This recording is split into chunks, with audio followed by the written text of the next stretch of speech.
Hey, how you doing, Latoya? Let me introduce myself. My name is Dr. Philip Drice, and in actual retirement, and I'm starting to grow my facial hair to help show that I'm about 59 years old. I'm not the 35, 40-year-old a lot of people have taken me for in the past. Look at where we're at right now. Let me show you.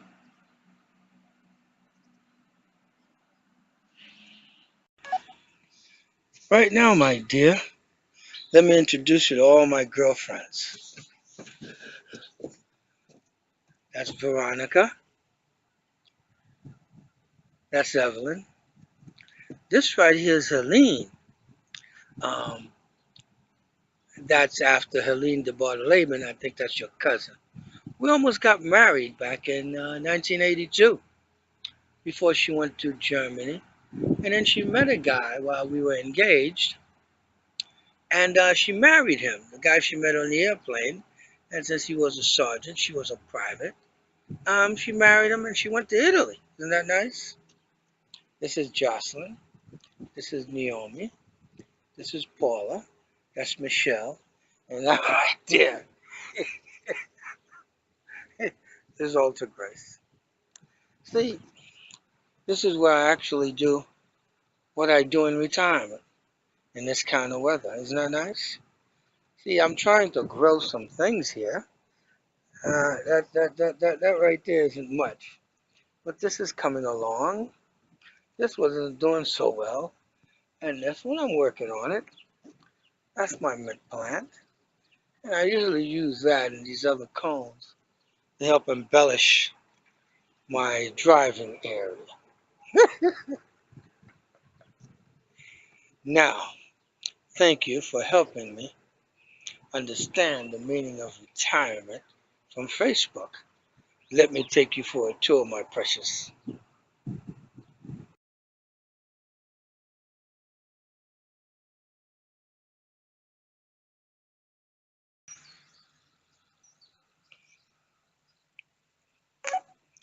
Here we are.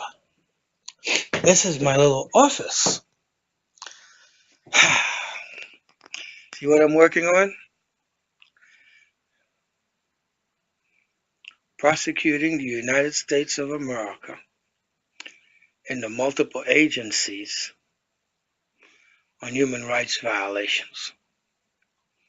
The comptroller approved $2 million.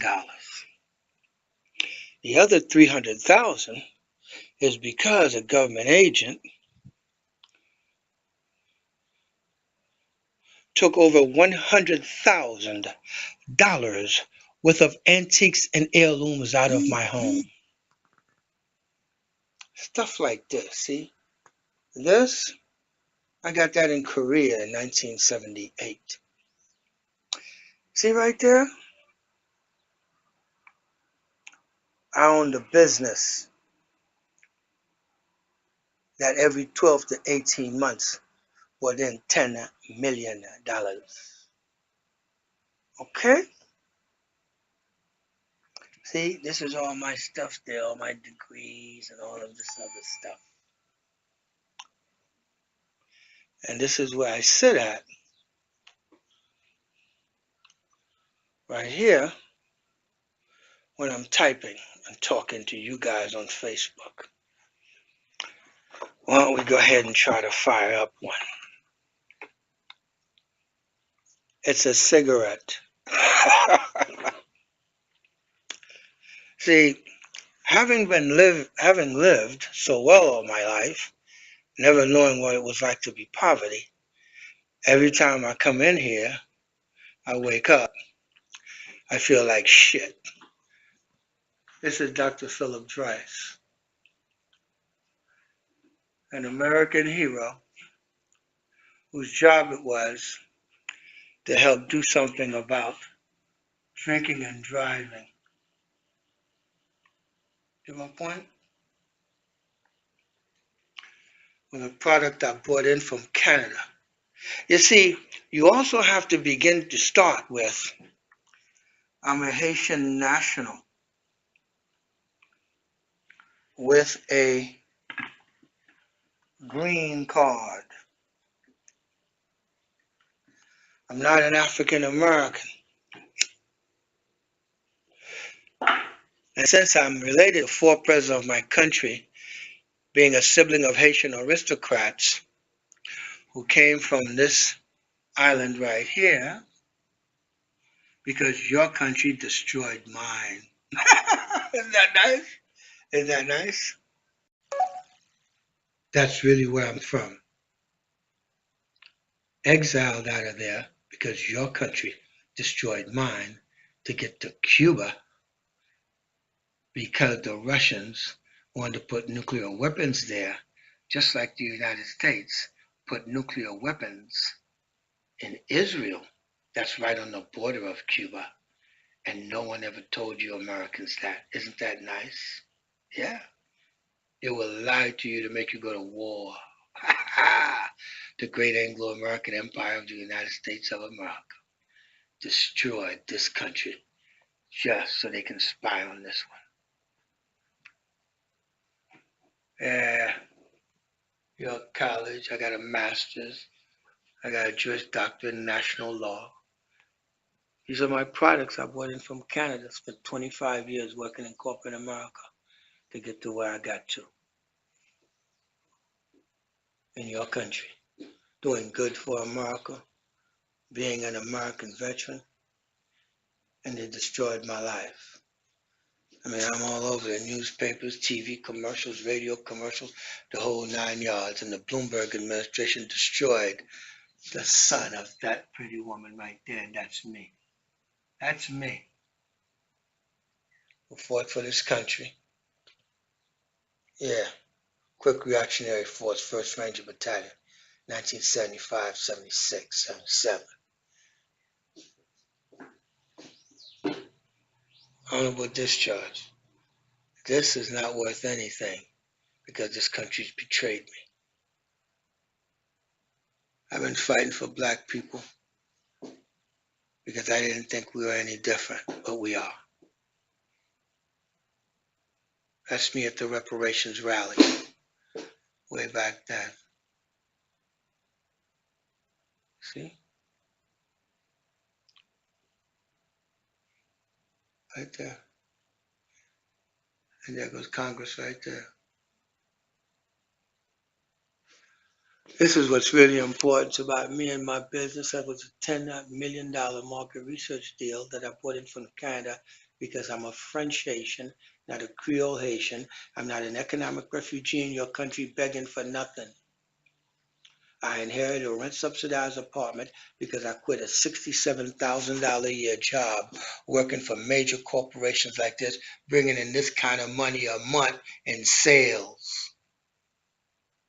Living as a regular middle-class American who's the grandson of this guy who, and I really was cursed by him when he told everybody I would inherit everything, and that made all my cousins go crazy because by the time I was born, they were in their 20s. Dr. Tube, the Crusader, and his crusade to stop drunk driving.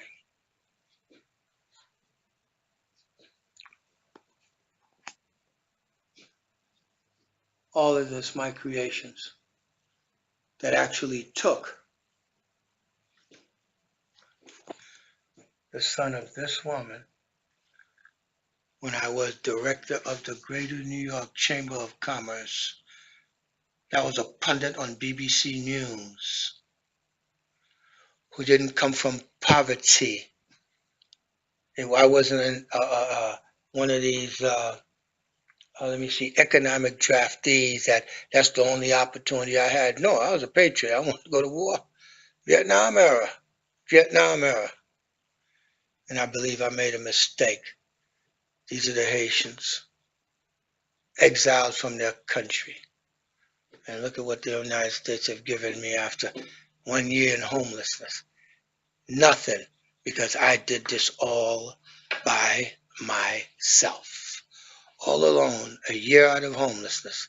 And I spent 4 years in homelessness. I've got a regular weekly TV show on the Staten Island Global Free Speech TV. I can sit up here and not do jack. That's me all over the newspapers. Housing whistleblower retaliated against. Where is it? Here we go. That's right. I didn't move in the projects because I wanted to live there. We turned down a $15,000 buyout so we can keep the rent subsidized apartment. That was supposed to be passed on from person to person. That's a family member. After I quit a $67,000 a year job, I put over $400,000 of my money and other money, over $600,000 into this business. And then the Jewish white boy, Michael R. Bloomberg, couldn't have anybody say that a Nazi copycat crime happened on his watch. And he didn't do anything about it. They came after me, destroyed my life. And this is the little piece of crap I got. And I'm supposed to be happy with just this. For what? For what? Most people, I don't know, most regular guys probably be happy. But my whole thing is, you see this guy right here? That's the Attorney General. This guy right here is another Jewish white boy who I suckered that boy into prosecuting 2 New York State senators, 2 black ones, because they neglected to do their damn job while they were in office. And I ain't done with all the stuff that I've got to do to make sure that when they played me for crazy, they played with the wrong one. This is the Solicitor General of the Attorney General's Office of New York State. They don't want to come to court yet. They don't want to come to court. They don't want to come to court. See, I've used my legal education to help your people in your country. Doesn't do me a damn bit of good. Huh? Let me show you something. This is what real work looks like when you can prosecute the government. See all these names? The Queens District Attorney. That's a black congressman and a New York State senator that sent the Queens District Attorney after me to try to kill me. Mayor Michael R. Bloomberg is a defendant in my case for housing discrimination. This Congressman Gregory W. Meeks and his special assistant. You should watch my thousands of videos on YouTube. That put the whole scam together for you, your people, and this country. And when I'm done, I'm saying bye-bye. I'm saying bye-bye because there's nothing left here for me. At my age, without some money, where am I going to get a woman to breed with? And then if I make a little black one, is she going to whoop his ass like that woman did? That man, that wasn't a boy no more. He made his own decisions. But she's a Willie Lynch chimp that thinks she's like equal to her white master. And she can just whoop Negro, embarrass him, humiliate him, degrade him in public. And now she's famous as a piece of crap. Black man can't get nowhere in America with a black woman, as far as I'm concerned. And that's all. I didn't have to do this. You made me do this, LaToya. As a matter of fact, we probably would have met a long time ago if I'd have married Helene Debardelaben. But guess what? She was interested in opportunity. Right now, she's not. She's like right there in Maryland in PG County. I think she's some kind of, I don't know, whatever. I have no interest in her whatsoever or anything else. I got everything I want right here. Right here. So I'd like to say thank you very much. And now I'm going to enjoy my retirement from Facebook. I'll come and visit every now and then, but I won't be sharing and posting any other travesties to bring light to injustice to black people, especially by other blacks. Thank you. Bye-bye. I just want my money so I can get the hell out this country.